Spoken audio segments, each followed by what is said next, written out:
Mr. President, before our distinguished colleague from Sorsogon avail of the privilege hour, we'd like to just recognize in the gallery today our distinguished Vice President Sara Duterte, Mr. President. Yes, we'd like to welcome the Vice President Sara Duterte to the Senate. But before we recognize the gentleman from Sorsogon, allow me to make a statement. I would like to take this opportunity to clarify some matters brought to the forefront by recent events.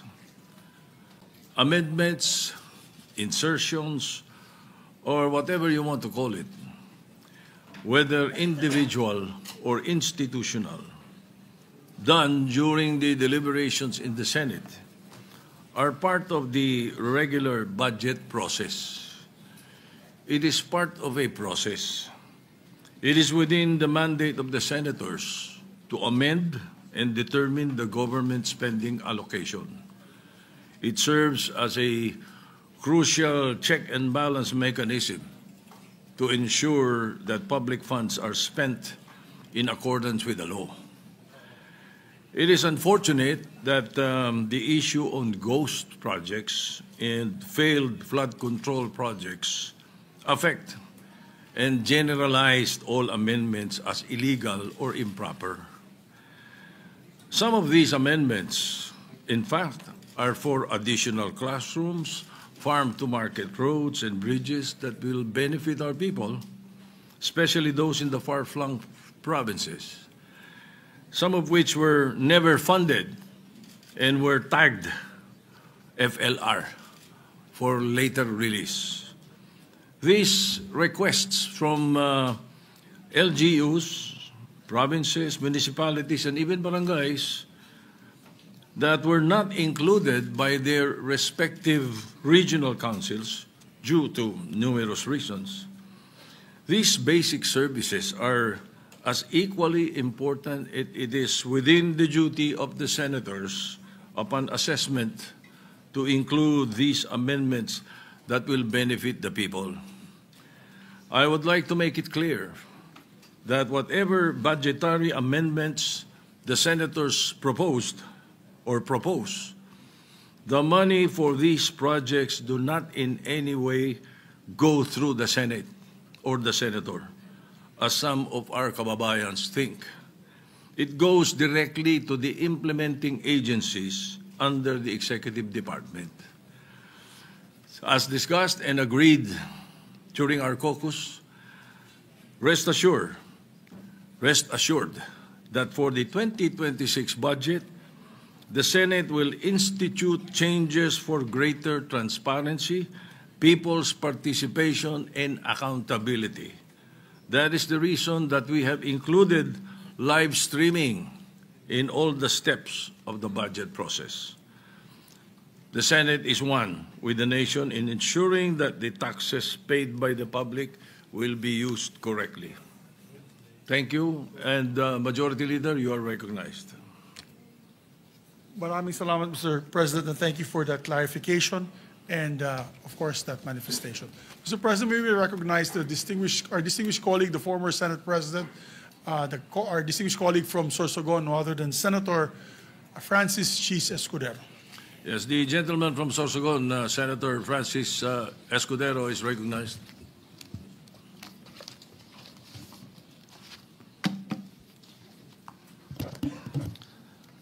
Thank you, Mr. Senate President. Thank you, distinguished Majority Floor Leader. I rise to make a brief manifestation in response to the events of recent days. Ginoong Pangulo, meron po tayong kasabihan sa wikang Pilipino. Kapag nagturo ka ng daliri sa iba, may tatlong daliri na nakaturo palagi pabalik sa iyo. Sa mga nakaraang linggo, malinaw na nililihis ang galit ng taong bayan tungkol sa mga ghost at substandard flood control projects mula sa mga totoong may kasalanan patungo sa Senado at sa ilang mga miyembro nito. Tila pilit na ginagawang panakipbutas, ika nga at fall guy, at diversyon ang mga senador palayo sa Kamara at sa mga tunay na may sala. Klarong-klaro po ang script nito. Ipitin ang 3 dating DPWH officials, pakantahin sa kanila, mema banggit lang na senador, habang pinagtatakpan ang mga congressman na tunay nakasabwat nila sa mga lugar na ginagalawan nila. Simple ang patunay dito. Kapanipaniwala ba na wala silang kinausap na kahit isang congressman nakaupo na totoong may hawak ng mga distrito sa lugar na ginalawan nila sa hinaba-haba ng testimonya nila dito o sa Kamara? Banggit sila ng banggit, name drop sila ng name drop ng pangalan ng senador. Maski na klaro naman kung inyong papakinggan na wala silang masabing direktang nakausap o binigyan ng anuman. Lahat ito para lamang ipako ang mga senador sa media at sa publiko at ilayo ang atensyon sa Kamara at mga congressman. Bakit nga ba? Dahil tila mas malaking isda, ika nga, mas mataas, mas kilala ang mga senador kumpara sa congressman?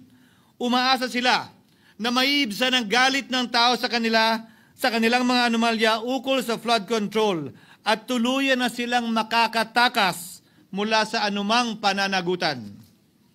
Isang tao lamang, Ginoong Pangulo, ang nasa likod ng script at sarswelang ito. Siya ang dahilan ng kaguluhan, pagkakaaway-away, pagkakawatak-watak na ngayon yumayanig sa ating bayan, maprotektahan lamang ang sarili niya.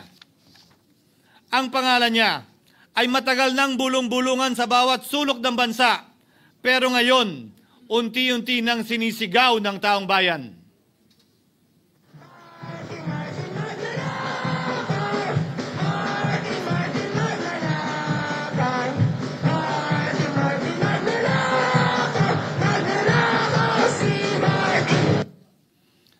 Pero Ginoong Pangulo, minamahal kong kasamahan, bakit tila sa Kamara, dito mismo sa Senado at sa ilang media ay hindi pa din nila kayang sambitin ang pangalan niya?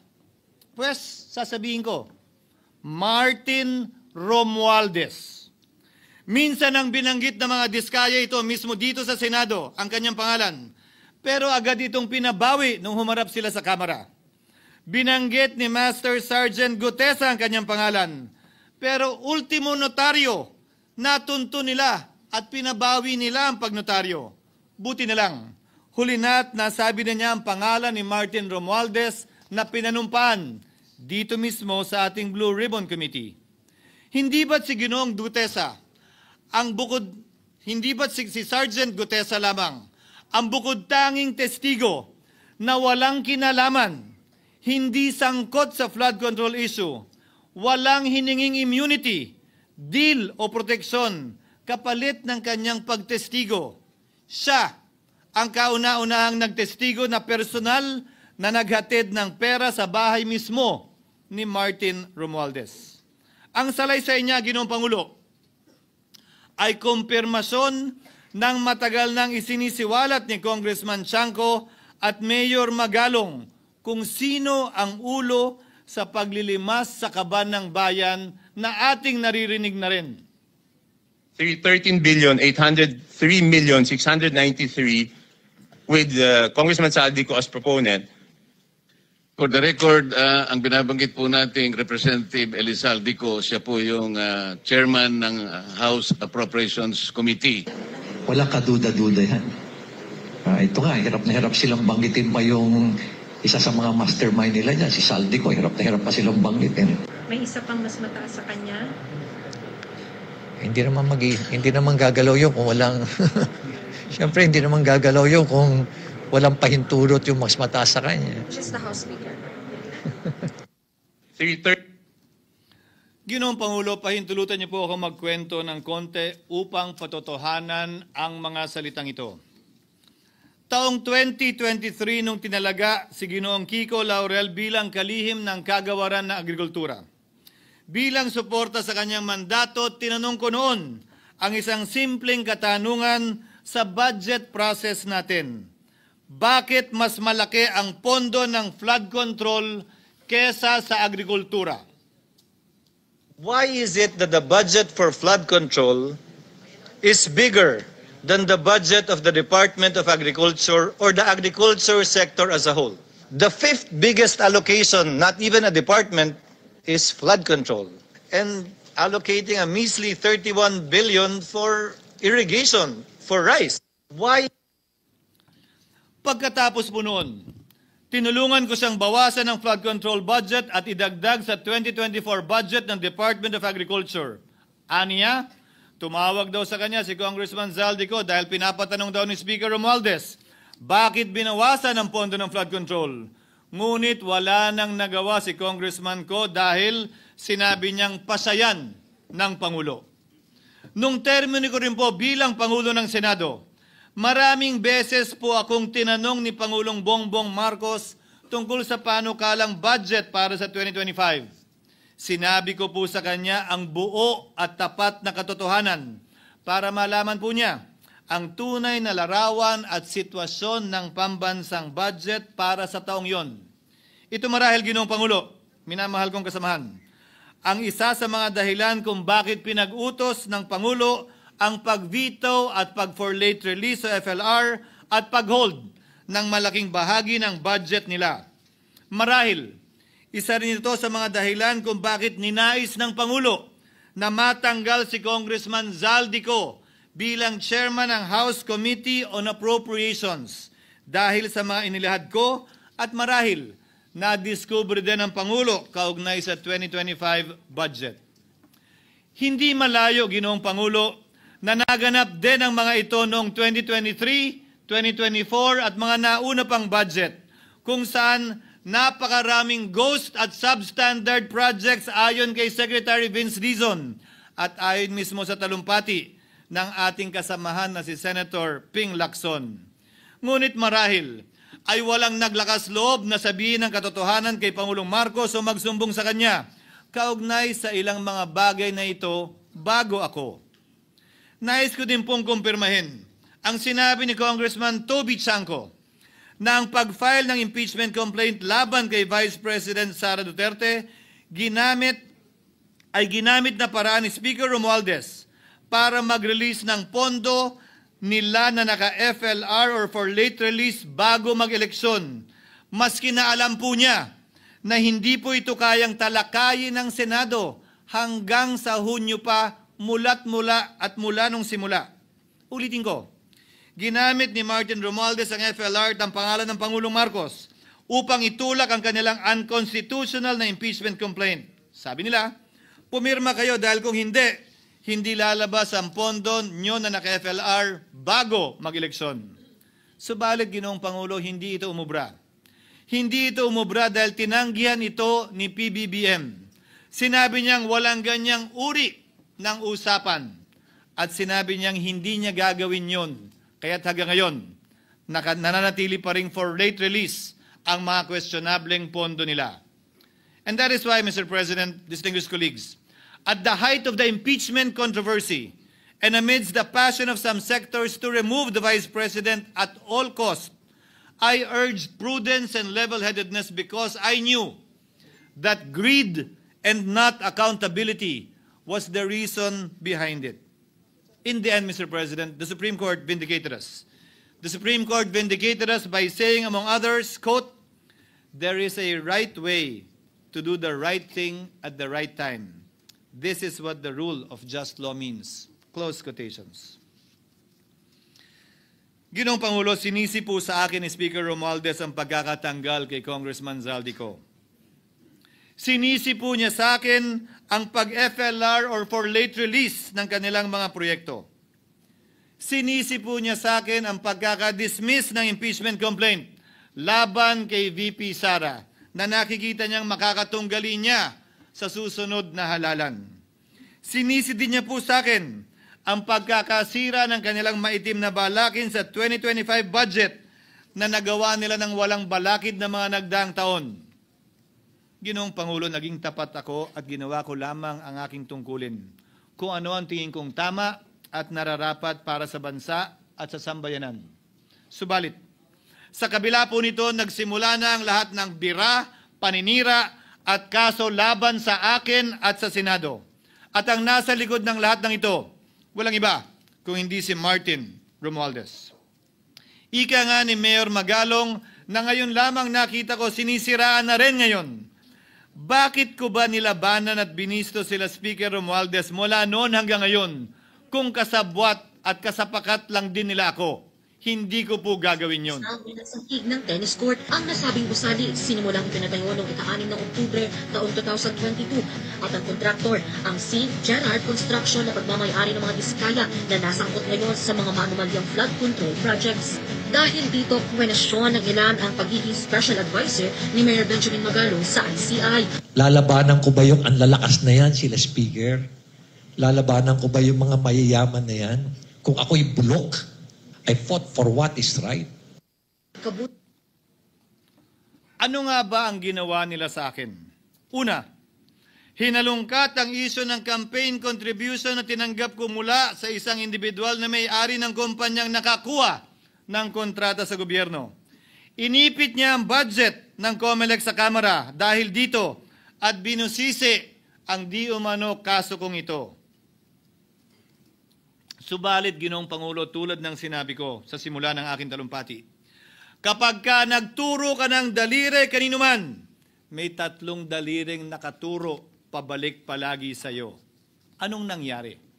Hindi ba't biglang may lumabas na ulat ng PCIJ na ang dami naman palang opisyal, hindi lang senador, mas mataas pa ang tumanggap din ng ganung uri ng kontribusyon noong 2022 elections? Ang tanong ko ay simple. Kung legal at walang mali sa ginawa nila, edi dapat legal din at tama ang ginawa ko. Pero bakit ako lang ang iniimbestigahan tungkol dito? Higit pa doon, Ginoong Pangulo, hindi ba tayon kay Mayor Magalong merong 67 na miyembro ng Kamara na kontraktor? Ito po ay mga miyembro ng Kamara na may construction firm na nakakuha ng kontrata sa gobyerno. Kung bawal talaga ito, ibig sabihin ba niyan, bawal na nilang gastusin ang sarili nilang pera para sa kanilang sariling kandidatura? Bakit hindi din binubusisi yun? Bakit hindi inaalam yun? Ako lang talaga? Pangalawa, inintriga ni Martin Romualdez ang dating liderato ng Senado dahil sa pagkakaupo at pagdinig ni Senator Marcoleta sa Blue Ribbon Committee dahil marahil sa pananaw niya ay hindi siya safe kay Marcoleta. Ngunit, Ginoong Pangulo, sa hindi niya inaasahang pagkakataon, nung araw ding yun, nagsalita ang mga diskaya, pinangalanan ng 17 congressman na kasosyo niya, kabilang ang pagbanggit na naman ng pangalan ni Martin Romualdez. Karamihan sa mga kawani ng DPWS na nabanggit sa itaas ay paulit-ulit na binabanggit ang delivery ng pera ay para sa kaisaldi ko na dapat at least 25%. Si Kong Marvin Rillo naman ay ilang beses na binabanggit ang pangalan ni Speaker Martin Romualdez bilang kanyang malapit na kaibigan. Isa na naman po itong patunay, Ginoong Pangulo. Kapag ka nagturo ka ng daliri sa iba, may 3 daliring nakaturo pabalik sa iyo. Pangatlo, sa pagdinig ng Blue Ribbon Committee kung saan ni-name drop ako ni Yusek Bernardo, bagaman inamin niyang personal na mismo na hindi niya rekta kung nakausap o binigyan ng anuman, bigla namang tumestigo si retired Master Sergeant Gutesa at muling pinangalanan si Martin Romualdez na hinahatiran daw niya ng pera sa mismong bahay nito.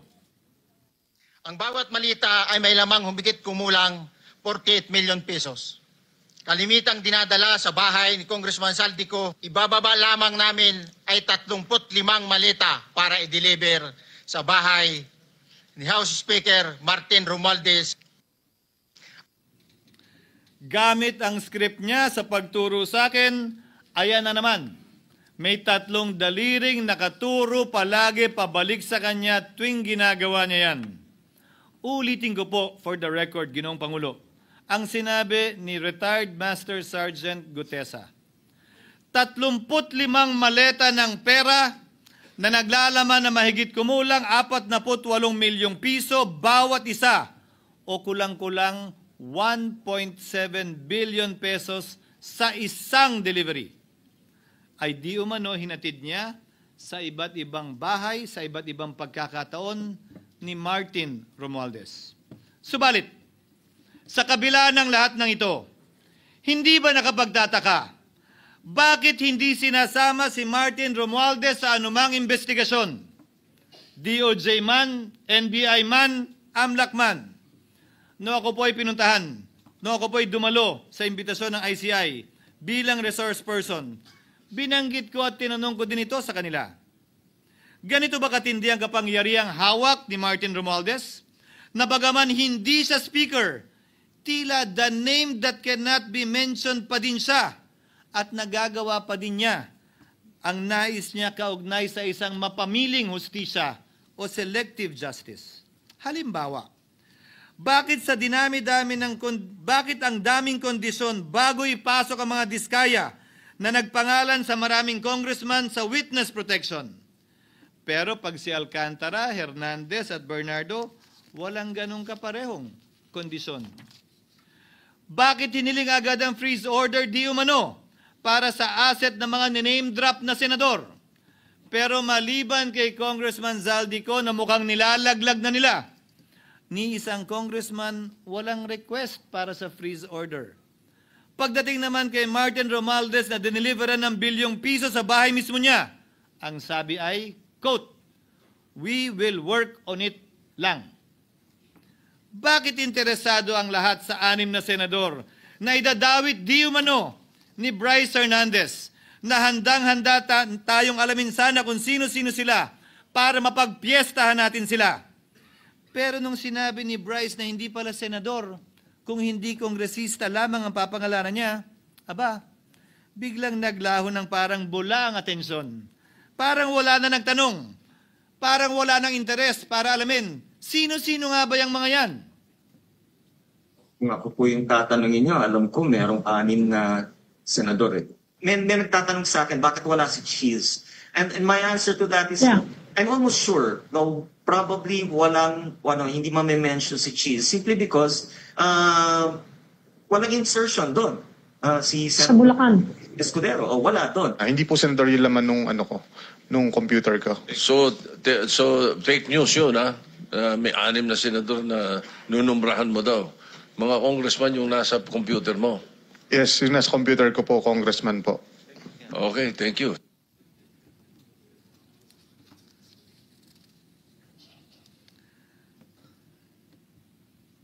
Nagkataon lang ba, Ginoong Pangulo, na ang mga nakaupong senador na dinidiinan sa ngayon ay ang dating Pangulo, dating pro tem, dating punong mayoriya ng Senado, na lahat nagkataon din lang ba na bumoto kontra sa depektibong impeachment ni Vice President Duterte o talagang tinumbok lang kami? In other words, Mr. President, are we truly for transparency and accountability, or are we merely offering a politically convenient sacrificial lamb in an attempt to appease the rage of the people? What is painful, Mr. President, is that along the way, reputations have been disparaged and tarnished. Innocent persons have been implicated, and the Senate is slowly but surely being destroyed. Nagkataon lang po ba na ang lahat ng ito o ito'y sumusunod sa isang script, direksyon at basbas ni Martin Romualdez?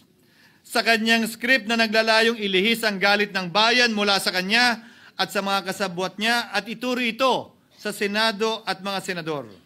Ginoong Pangulo, ang script at sarswelang ito ay di uubra dahil napakalayo po nito sa katotohanan. Napakasama sa panlasa at tinitiyak ko sa inyo, hindi po ito matatanggap at lulunukin ng sambayanang Pilipino. I've been in public service for 27 years. I've never been accused nor charged with corruption. This is the sterling record which they are trying to tear down, and I tell you, they will not succeed. I will defend myself, Mr. President, against these malicious and false allegations. In fact, I have already filed and will be filing necessary and appropriate charges against my accusers and prove them wrong. And with the help of the Almighty, I will be vindicated and declared innocent, I am sure. Kaya ko po ipagtanggol ang sarili ko, Ginoong Pangulo. Ngunit, Ginoong Pangulo, sino po ang nagtatanggol sa ating institusyon? Kaya't ang aking tanging hiling po sana sa inyo, Ginoong Pangulo, at sa ating mga kasamahan sa Senado. Labanan po ninyo at huwag niyong pahintulutang ang mapamiling hustisya na lantarang nangyayari sa harap natin ngayon. For what is happening now is selective justice and mob justice. Members of the Senate have been thrown off a cliff before the court of public opinion in an attempt to mollify the people's rage, thereby covering up the real perpetrators and giving them a chance to get away. Mr. President, I will not allow justice to be weaponized against the innocent to protect the guilty, because this corrodes the legitimacy of the law before our people's eyes. Wala pong naniniwala, bagkos lahat nagtatanong, bakit walang congressman na kasama sa investigasyon? But what about the other congressmen in Bulacan? Why haven't they been questioned? Called out, yeah. You think that they do not know what's going on? Ginoong Pangulo, mga minamahal kong kasamahan, huwag po tayong sumunod sa script ni Martin Romualdez. Labanan po natin ang script na ito. Pasagutin at imbestigahan lahat ng niname drop at nabanggit, congressman man, senador man at iba pang opisyal, at dapat kasama dito si Martin Romualdez. Ginoong Pangulo, hindi ba natin nakikita na pilit tayong pinag-aaway-away? Mayaman, mamamayan laban sa lingkod bayan, lokal laban sa nasyonal na opisyal, congressman laban sa kapwa congressman, at ngayon, senador laban sa kapwa senador, pamilya laban sa pamilya, Pilipino laban sa kapwa Pilipino. Ginoong Pangulo, tandaan po natin, mas madaling manipulahin at ang nag-aaway at nagkakawatak-watak na bansa. At ito ang eksaktong gusto nilang mangyari. Ito, sa aking paniniwala, ay bahagi pa din ng script at sarswela na nais palaganapin ni Martin Romualdez upang lituhin, guluhin, linlangin at sirain ang ating lipunan at bansa para lamang huwag siyang mabisto. Sana ay huwag nating payagang mangyari ito. Ginoong Pangulo, tulad ng sinabi ko sa simula ng aking talumpati, sa kada mapang-akusa at mapanghusgang daliri na ituturo ninyo sa inyong kapwa, lalo na kung walang basihan, merong 3 daliring palaging nakaturo sa iyo pabalik. Sana po, maging mapanuri tayo. Huwag dali-daling magturo at maghusga dahil lamang sa napakinggan. Huwag tayong sumabay, kumampi, at magpadala sa script at sarswela ni Martin Romualdez. Kung kayo ay kakampi ni Martin Romualdez, pues sumunod kayo sa gusto nila. Una, maniwala kayo sa mga sinasabi ng testigo niya na nagtuturo lamang sa mga senador. Pangalawa, ibuhos niyo ang galit niyo sa Senado at ng mga senador at palayo kay Martin at sa mga congressman. Pangatlo, pagdudahan at sirain niyo si Sergeant Gutesa na bukod tanging hindi nakinabang at walang bahid at hiningi anumang kapalit sa pagsabi ng katotohanan. Pangapat, huwag niyong payagang mabanggit man lang ang pangalan ni Martin Romualdez. Panglima, huwag niyong payagang ipatawag si Martin Romualdez sa anumang investigasyon. Pang-anim, huwag niyong payagang imbestigahan si Martin Romualdez at mga kasamahan niya saan mang lugar. Ako, Ginoong Pangulo, hindi ako kakampi ni Martin Romualdez. Kaya lalabanan ko siya at lahat ng panglilinlang niya. Una, papatunayan kong hindi totoo ang mga panggigipit at paninira ng mga testigo niya laban sa akin at mga senador. Pangalawa, tututulan ko ang paglilihis at diversyon na ginagawa niya palayo sa kanya at sa Kamara. Pangatlo, hindi ko papayagang sirain ang mga senador, pag-away-awayin tayo at sirain ang institusyon ng Senado. Pangapat, pinaniniwalaan ko at saludo ako kay Sergeant Gutesa at iba pang katulad niya sa paglabas ng katotohanan. Panglima, hindi ako matatakot banggitin ng paulit-ulit ang kanyang pangalan, Martin Romualdez. At ipaglalaban kong ipatawag at imbestigahan si Martin Romualdez at lahat ng kanyang mga kasangkot at kasama.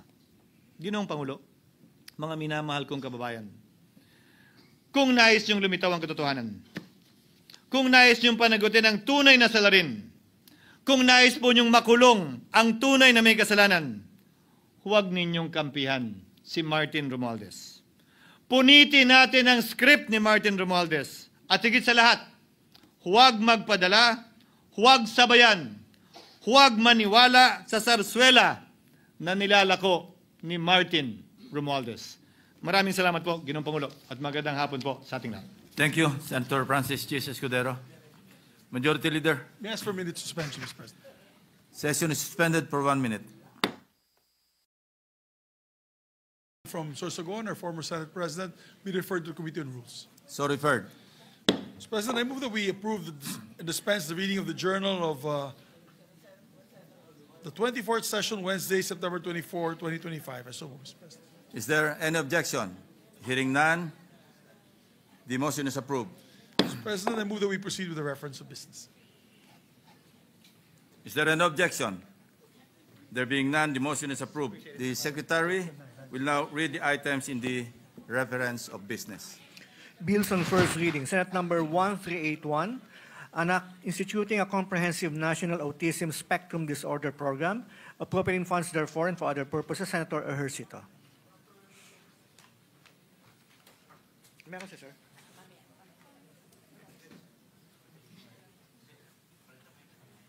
Yung main.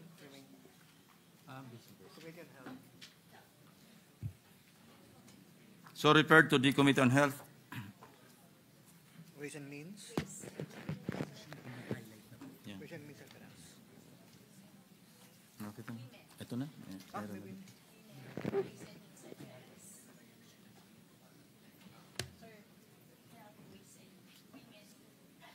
Yung una. May highlight. Okay. Yeah. Referred to the Committees on Health and Demography, Women, Children, and Family Relations, and Gender Equality, Ways and Means, and Finance. Senate number 1382, an act creating a barangay to be known as Barangay Bukal in the municipality of Nabunturan, province of Davao de Oro. Senator Marcos. Referred to the Committee on Rules. Senate number 1383, an act declaring Mindanao Civic Center Complex located in Tubod, Lanao del Norte, a sports tourism destination, appropriating funds therefore and for other purposes. Senator Marcos.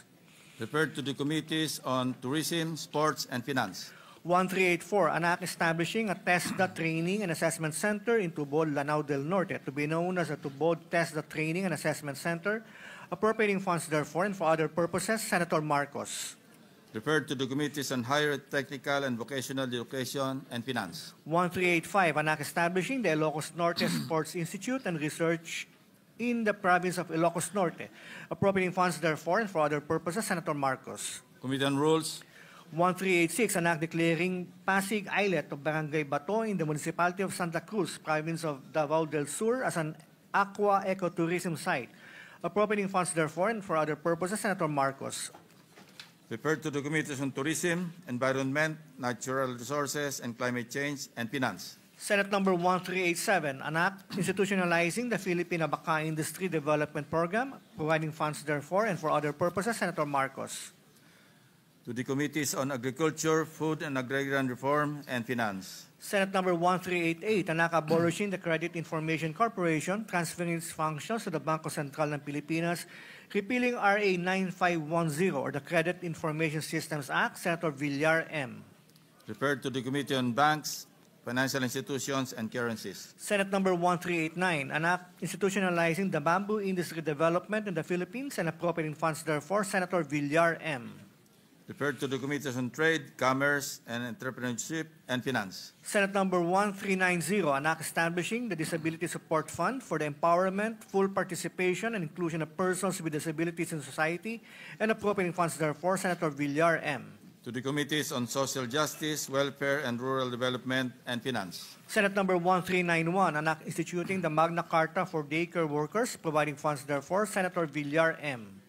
To the Committees on Social Justice, Welfare, and Rural Development, Civil Service, Government Organization, and Professional Regulation, and Finance. Senate Number 1392, an act providing for protected geographical indications of locally produced agricultural or natural unprocessed or wild products, processed products, or any products of handicraft or industry. Senator Villar M. To the Committees on Trade and Finance. Senate Number 1393, an act institutionalizing a system of fund administration of cash donations or humanitarian aid from local or foreign donors and sponsors during disasters, calamities, crises, or emergencies. Senator Villar M. Referred to the Committees on Social Justice and Finance. Senate Number 1394, an act requiring all national, regional, and provincial government hospitals to establish, operate, and maintain a dialysis ward or unit in the respective hospital and providing free dialysis treatment to indigent patients. Senator Villar M. Referred to the Committees on Health, Social Justice, and Finance. Senate Number 1395, an act defining and penalizing espionage and other offenses against national security. Senator Villar M. To the Committee on National Defense.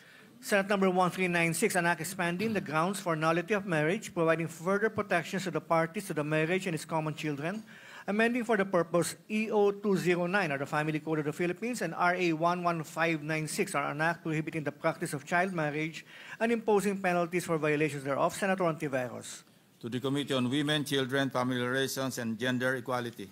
Senate Number 1397, an act requiring the declaration of the value of imported goods in shipping and airline documents and prohibiting fraudulent alteration of cargo manifests, bill of lading, and airway bill, amending for the purpose RA 10863, otherwise known as the Customs Modernization and Tariff Act. Senator Marcoleta.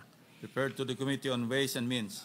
Senate Number 1398, an act regulating the imposition of fees for the use of parking spaces located within commercial and business establishments, institutions, and other parking facilities, and prescribing penalties for violations thereof. Senator Marcoleta. Committee on Trade. Additional reference of Business Committee Report. Committee Report Number 2, prepared and submitted by the Committee on Foreign Relations on proposed Senate Resolution 139, concurring in the ratification of the Letter of Agreement on Narcotics Control and Law Enforcement between the Government of the Republic of the Philippines and the Government of the United States of America, recommending its approval without amendment. Sponsor, Senator Marcos. The calendar for ordinary business. Majority Leader. Mr. President, may we recognize a distinguished colleague from Tarlac and Pampanga, no other than Senator Rodante Marcoleta, Mr. President. Senator Rodante Marcoleta is recognized.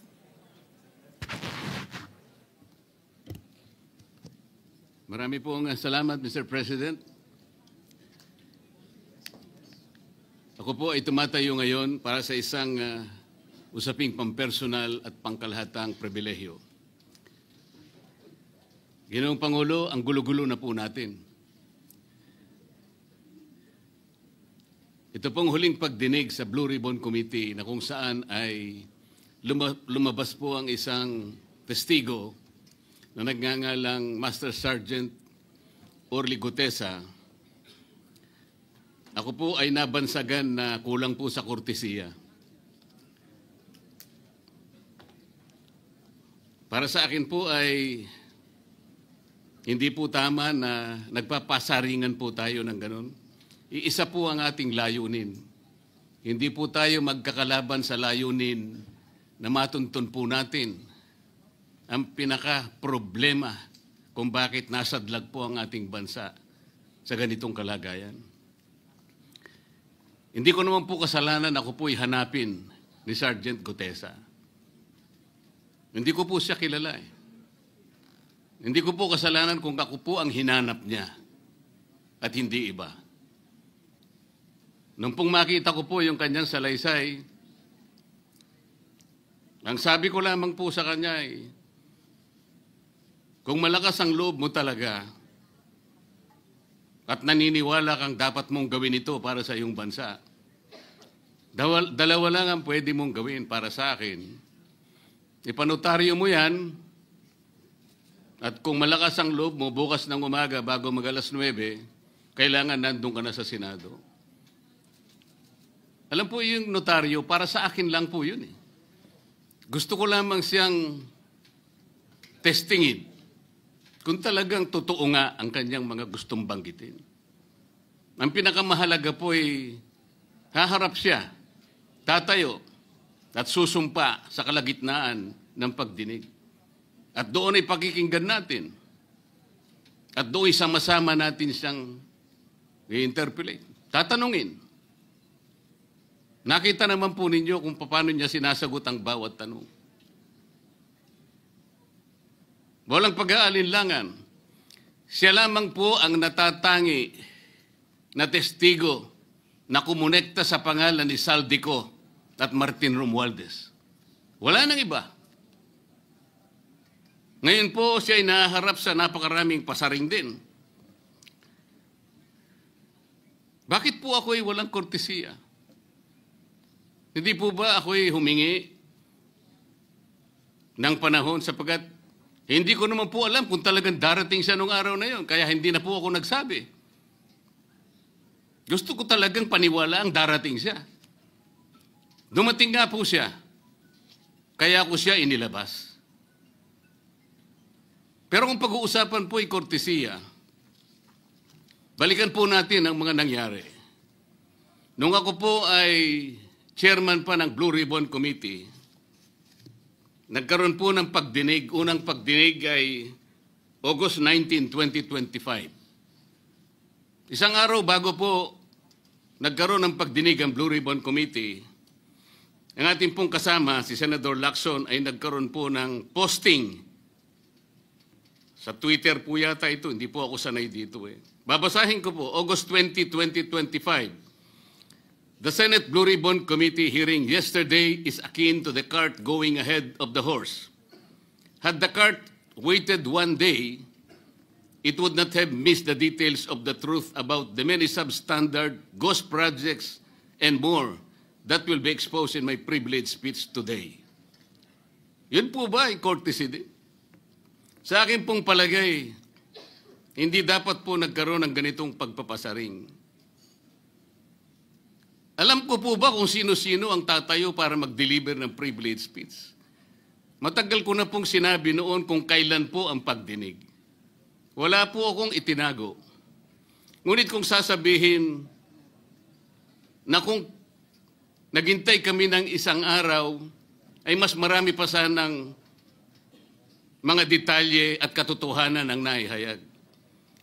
Hindi po ba sinabi ko sa inyo noon, mismong Pangulo ng Republika ng Pilipinas ang nagbigay sa akin ng USB na nandun po lahat ang mga proyektong pinaghihinala na ghost projects?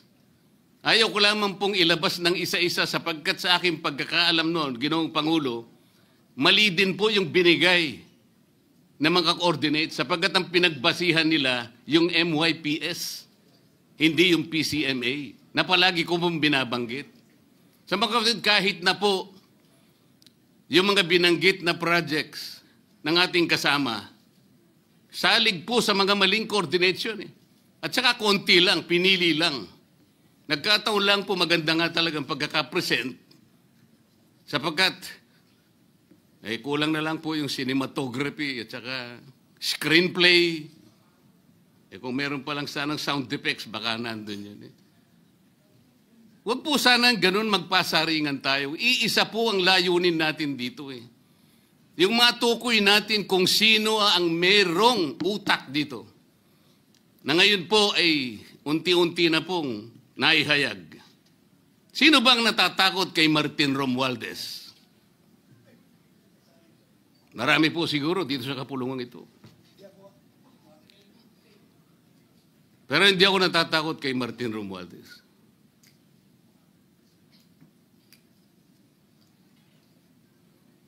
Ngayon po, kino-question po yung notarization ng statement ni Gutesa. Dahil yung babae po, yung abogadong babae, nag-notarize, tinalikuran po niya ang yung kanyang signature, yung kanyang pirma. Nandyan po ba yung assistant natin para ipakita po natin? Ayan po yung huling bahagi ng dokumentong ninotaryo doon sa opisina ng abogadang babae na ngayon ay tinatalikuran niya ang kanyang pirma. Doon sa right side po, ayan po yung ninotaryo sa dokumento ni Gutesa. Yung kaliwa po ay iba pong dokumento. Tingnan po ninyo yung pagkakahawig. Ibig po ba ninyong sabihin, Ginoong Pangulo, yun pong notarial details, yun po yung kulay blue, na kung saan nandyan yung PTR, nandyan po yung MCLE number, nandyan po yung kanyang roll number, ang kanyang address. Nakuha po ba ni Gutesa mula sa opisina ng abogada at in-stamp niya? Pagkatapos po yung detalye na nasa bandang kaliwa na kung saan makikita nyo document number, page number, book number, series of 2025. Makukuha po ba ni Gutesa mula sa libro, mula sa notarial register ng abogado? Paano niya makukuha? Tingnan po ninyo yung kabila, ganun din. Bakit po natin hahanapan ngayon si Gutesa at sasabihin pa natin dahil lamang tinalikuran ng babaeng nagnotaryo ang kanyang pirma? Pangkaraniwan na po kasi, Ginoong Pangulo, kahit pumunta kayo sa maraming lugar na kung saan nagnotaryo, hindi nyo po makikita ron ang abogado. Iaabot nyo lang sa kanyang papel ninyo, pagkatapos isosoli niya sa iyo, pagkatapos nyo magbayad. Itatanong po ba ni Ginoong Gutesa, bago siya umalis, tatanungin po ba niya doon sa babaeng kausap niya kung sino man yun, Madam, kayo po bang may pirma nito? Wala pong ganun eh. Ngayon, kung tatalikuran po ng abogado na yon ang kanyang pirma, ako na po mismo ang magdidirect ng prosecution sa kanya para ma-disbar siya, sapagkat ginagamit po niya yung opisina na yon. Pakita po ba natin, pwede po nating ipakita yung opisina, yung kanya, ayan po yung kanyang lugar. Ang opisina po niya ay sa Ermita, ngunit yan po ay ginagamit niyang address. Ayan po makikita ninyo. Notary Public 24/7. Ibig niyo sabihin, nandyan at hindi na natutulog yung abogado na yan. Sigurado meron isang tao dyan na pumipirma. At ginagaya na lamang ng kanyang staff o secretary yung pirma niya. Ganyan po palagi, kalakaran. Kalakaran, ngunit hindi tama. Sapagkat sa batas po ng notaryo, kailangan nakaharap po yung magnunotaryo sa nagpapanotaryo. Bakit po niya ngayon sinabi na hindi niya pirma yon? Maring hindi niya pirma, ngunit tinayaan niya kung sino man ang taong iyon na ipirma yung dokumento. Kagaya po ng nasabi ko, naging academic na po yung notaryo sapagkat ang tao ay tumayo sa ating kapulungan. Binasa niya yung kanyang statement. Yung mga bayarang media nga po, sinasabi pa eh. Kino-coach ko pa eh. Bakit ko po siya sinabihan na dahan-dahan siya? Dahil po nung panahon na binabasa niya na yung kanyang statement, sinusundan po namin yung kanyang binabasa. Binigyan ko po ng kopya ang chairman ng Blue Ribbon Committee. Binigyan ko ng kopya ang ating Senate President at yung aking katabi si Senator Gatchalian dahil 4 lamang pong original ang meron kami. Yung binabasa pala niya ay Xerox copy kaya may naputol sa baba. Gusto ko lamang pong ma-record ng totohanan. Dahil doon sa umpisa po niya, merong isang linya po siyang nalaktawan. Alam po ito ng mga kasama natin na sinusundan po habang binabasa namin. Doon sa pangalawa po, 2 linya naman po ang nalaktawan niya. Kaya gusto ko lamang pong maging maayos ang pagre-record ng kanyang statement. Ano po sabi ng mga bayarang media? Hindi ko naman po nila lahat. Kaya ako po hindi nagpapa-interview sa kanila eh. Alam ko po ang karakter ng ating media ngayon. Nakakaawa na po ang kalagayan. Binanggit na po ng dating Senate President ang nangyari do sa statement ni Diskaya. Siya ang kauna-unahang nagbigay ng statement na kung saan binanggit ang 17 congressmen. Ngunit nakakapagtaka. Hindi na po natin tinutuntun yung 17 na yon. Kagaya na nga sinabi ng Senate President, napupunta na, natutuon na yung pagtuntun sa mga kasama natin dito. Bakit po? Natatakot ba tayo kay Martin Romualdez? Siguro po, yung iba sa inyo natatakot. Ginoong Pangulo, naghalo na po ang balat sa tinalupan. Bakit po? Ngayon ko lamang po nakita sa pagdinig ng Blue Ribbon Committee. Nandun po yung Justice Secretary. Hindi pa po natin natatapos na pagtatanungin yung respondent, yung resource person, na tayo po ang merong legal and physical custody. Hindi ko maintindihan kung bakit dadalhin niya sa kanyang opisina at pagbalik niya, meron na siyang supplemental affidavit. Ano po ba itong nangyayari sa atin? Meron na ba tayong alituntunin? Meron na ba tayong agreement sa pagitan ng DOJ at ang ang pag-imbestigang ginagawa natin sa Blue Ribbon Committee? Hindi ko na po maintindihan kung ang Blue Ribbon Committee is the investigative arm of the Department of Justice.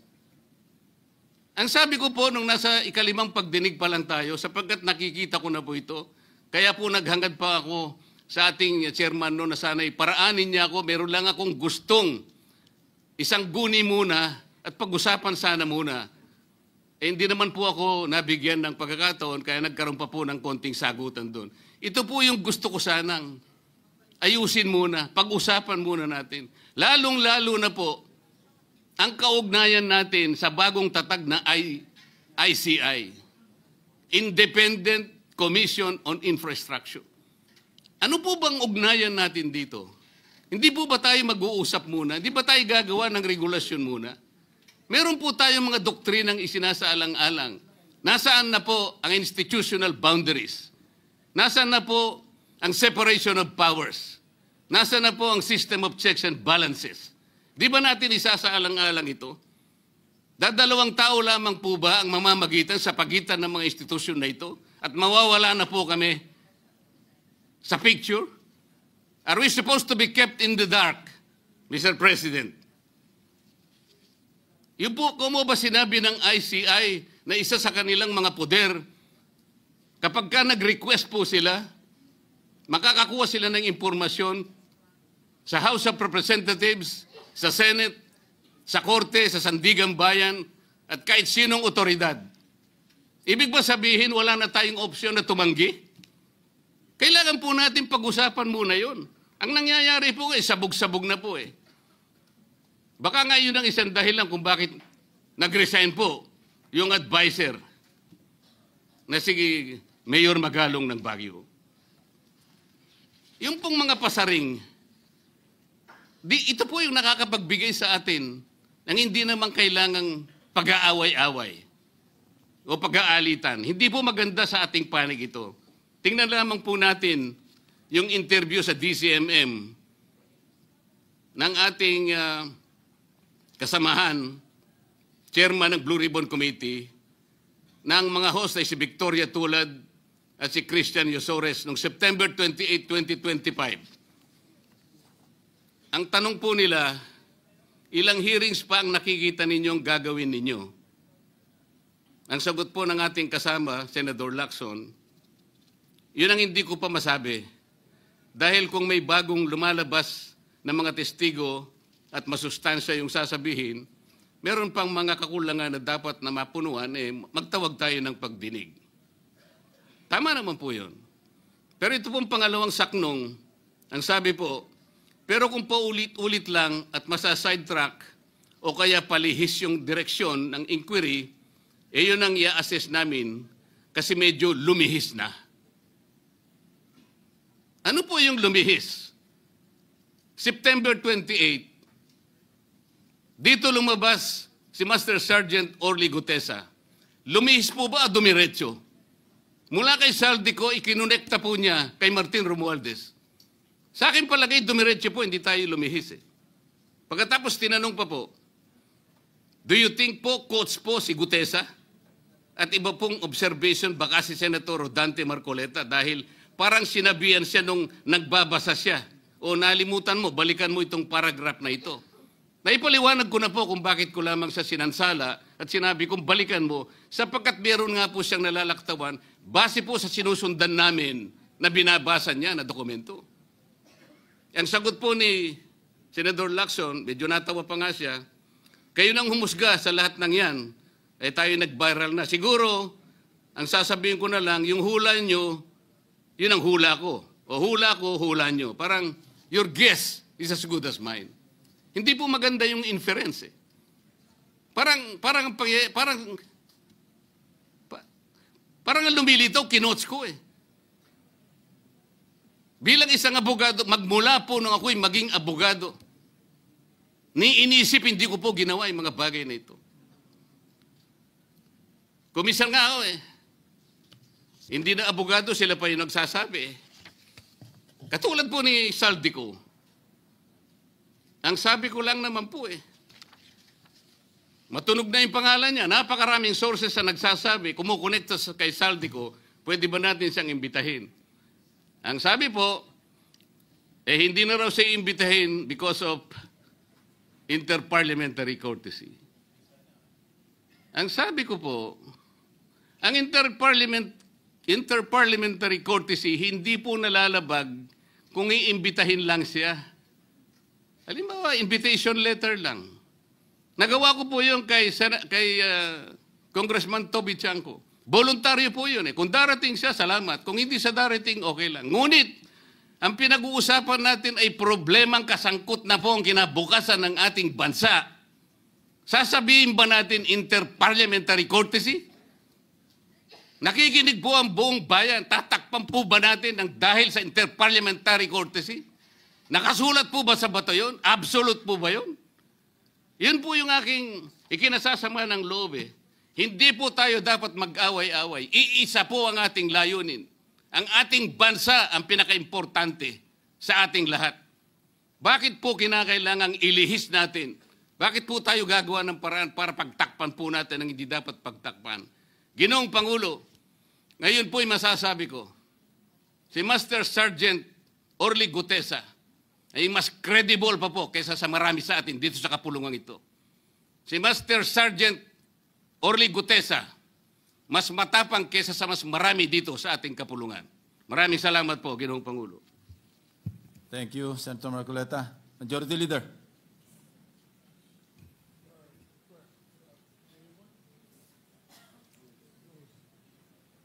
Mr. President, I move that we refer the speech of the gentleman from Tarlac and Pampanga to the Blue Ribbon Committee. As well, Mr. President.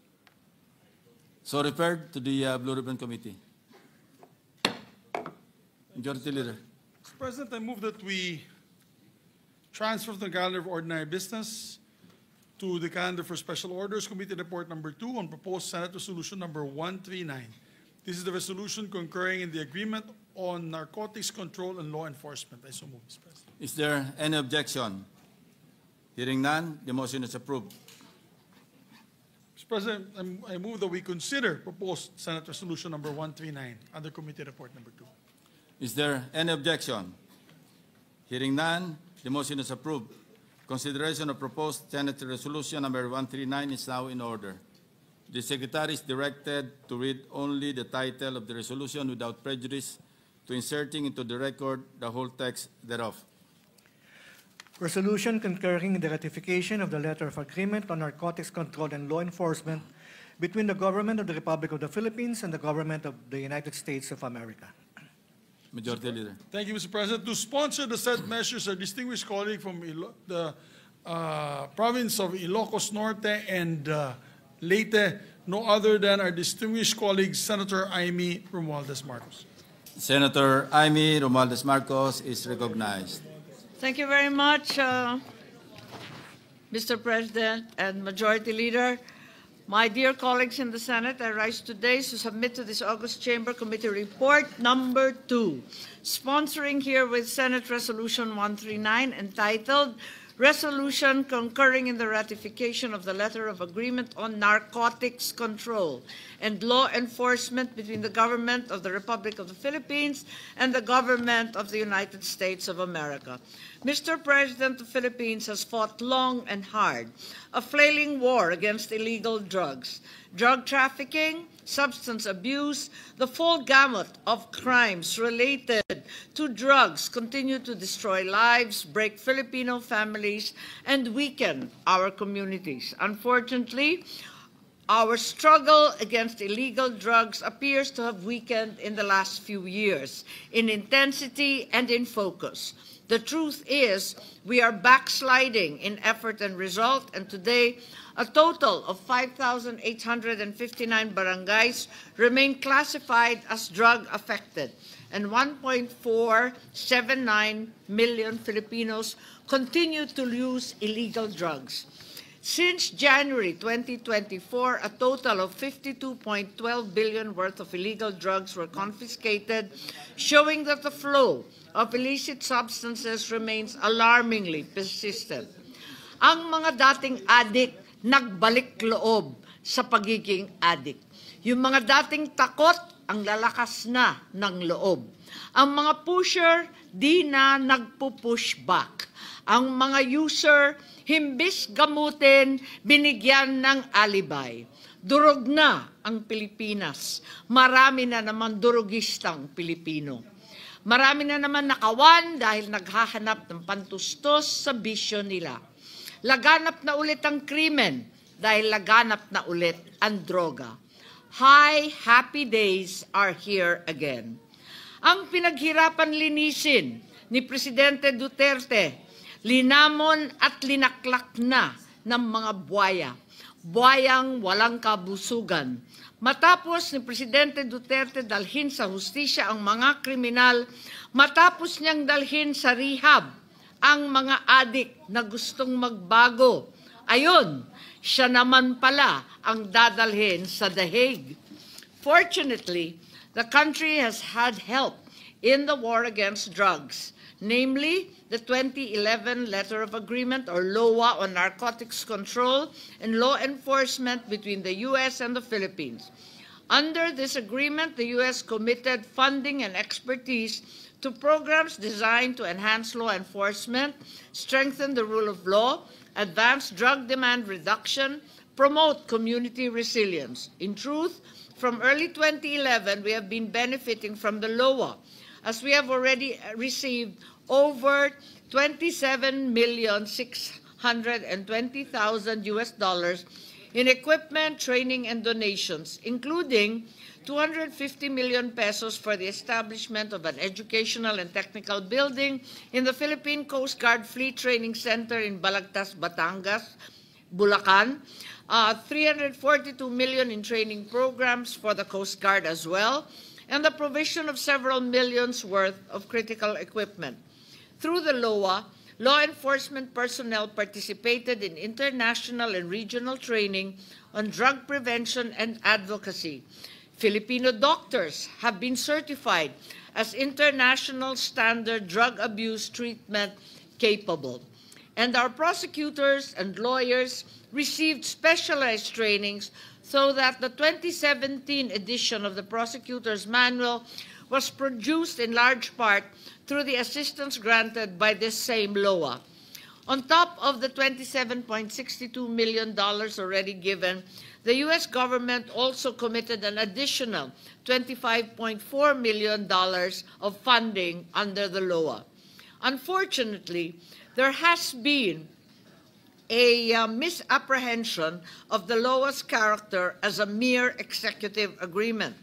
Since it contains a tax exemption provision, the same should have been submitted for Senate concurrence vis-a-vis a treaty.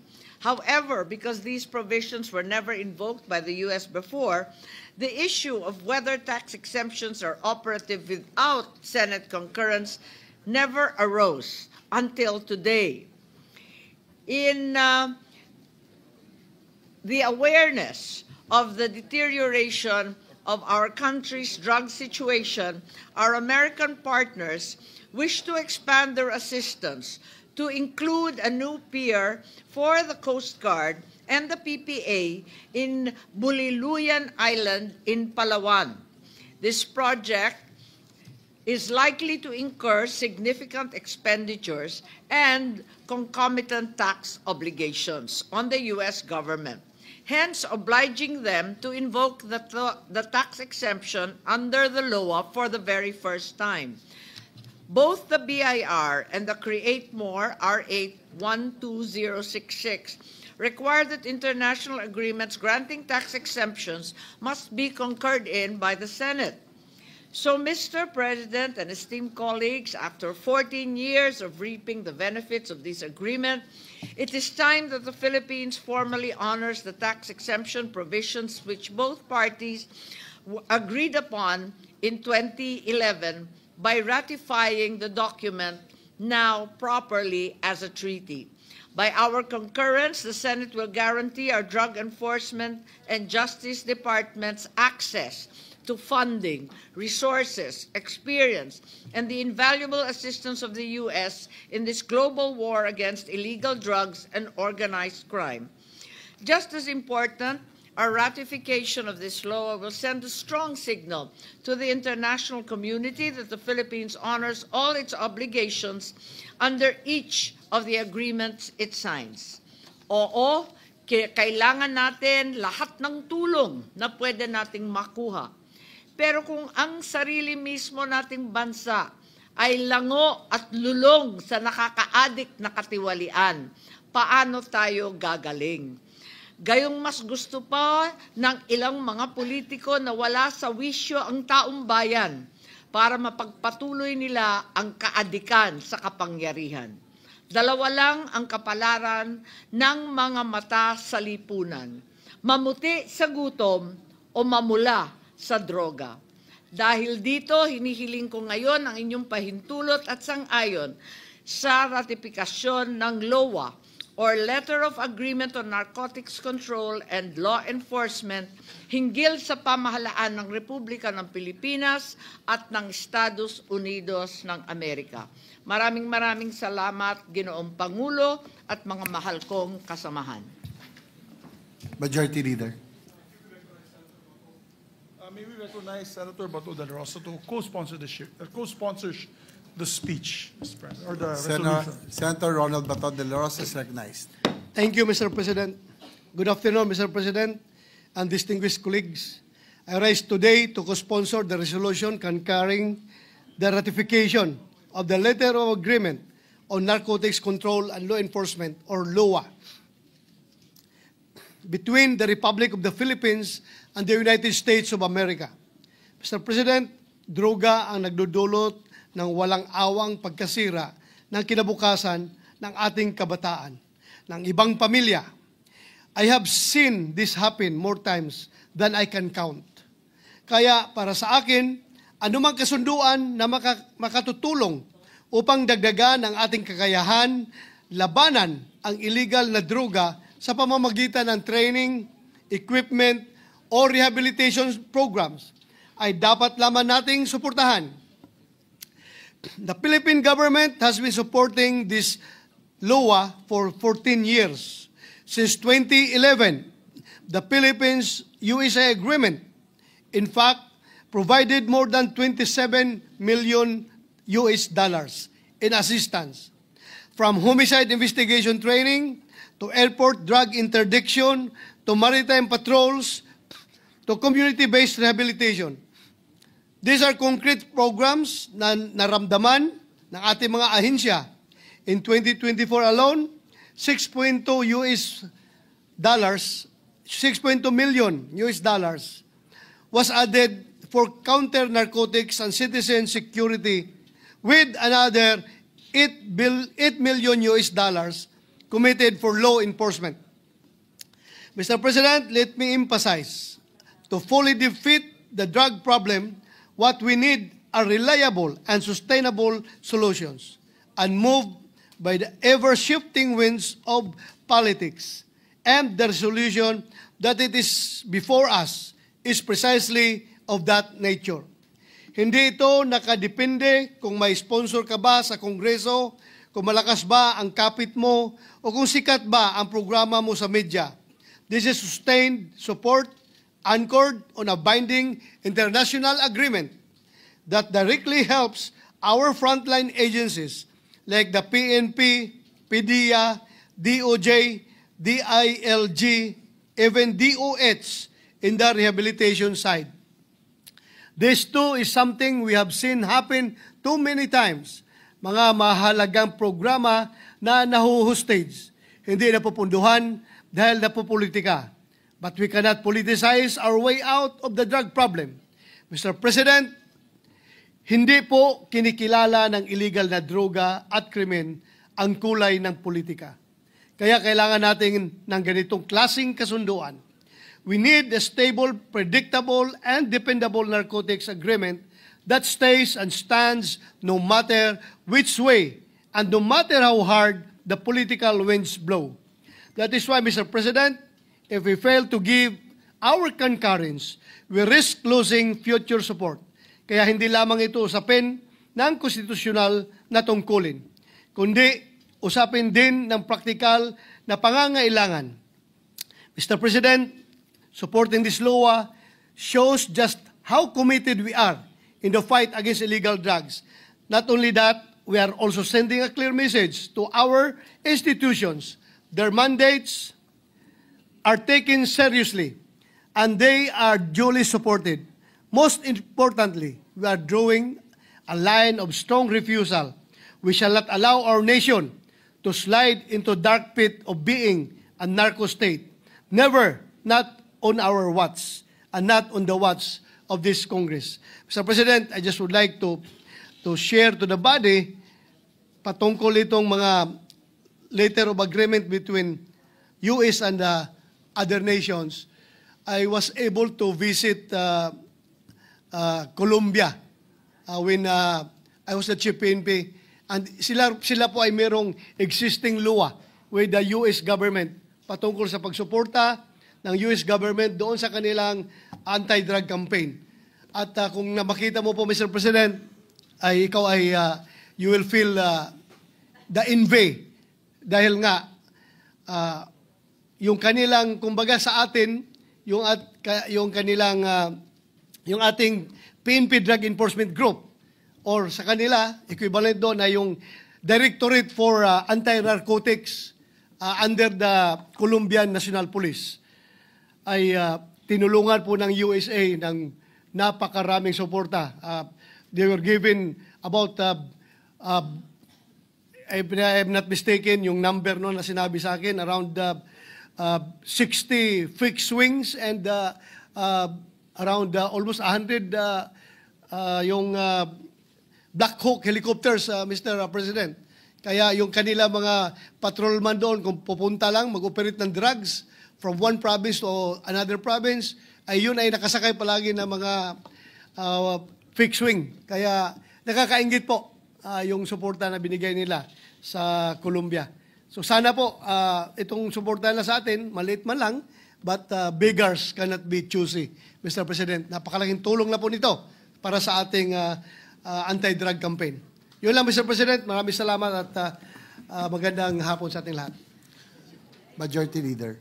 Thank you very much, Mr. President. Mr. President, Senator Christopher Bongo would also like to co-sponsor the measure. May we recognize him? Senator Christopher Lawrence Go is recognized. Mr. President, esteemed colleagues, I rise to co-sponsor the resolution concurring in the ratification of the Letter of Agreement on Narcotics Control and Law Enforcement between the Government of the Republic of the Philippines and the Government of the United States of America.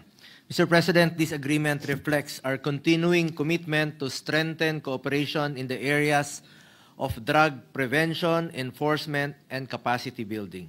It is a recognition that the drug problem is not only a domestic issue, but a global challenge. Mr. President, we recall that during the administration of former President Rodrigo Roa Duterte, the government exerted relentless efforts to eradicate illegal drugs in the country. Naging puspusan po ang ang nakaraang administrasyon sa kampanya kontra illegal na droga, from intensified law enforcement operations to community-based rehabilitation programs. The former administration sought to protect our people from the menace of dangerous drugs while also providing pathways to recovery for those who had fallen victim to addiction.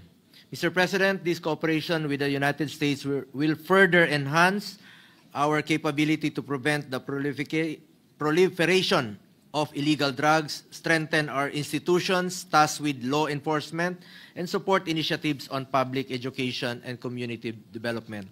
By combining enforcement with prevention and rehabilitation, we are building a more comprehensive and humane response to the drug problem. Parati ko pong sinasabi bilang chairperson po ng Senate Committee on Sports at on Youth, iniinganyo ko po ang mga kabataan to get into sports, stay away from drugs, to keep us healthy and fit. In this light, Mr. President, I express my strong support for this resolution. Thank you, Mr. President, and congratulations also to the sponsor, Senator Amy Marcos. Thank you, Senator Bongo, Majority Leader.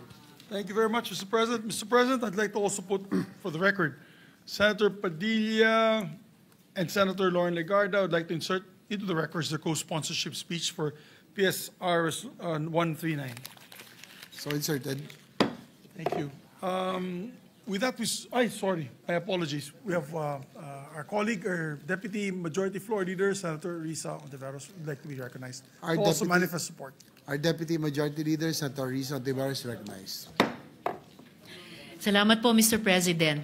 Manifestation lamang po ng pagsuporta at saka paglilinaw din dito sa pag-concur natin sa ratification of the Letter of Agreement on Narcotics Control and Law Enforcement between the Government of the Republic of the Philippines and the Government of the United States of America.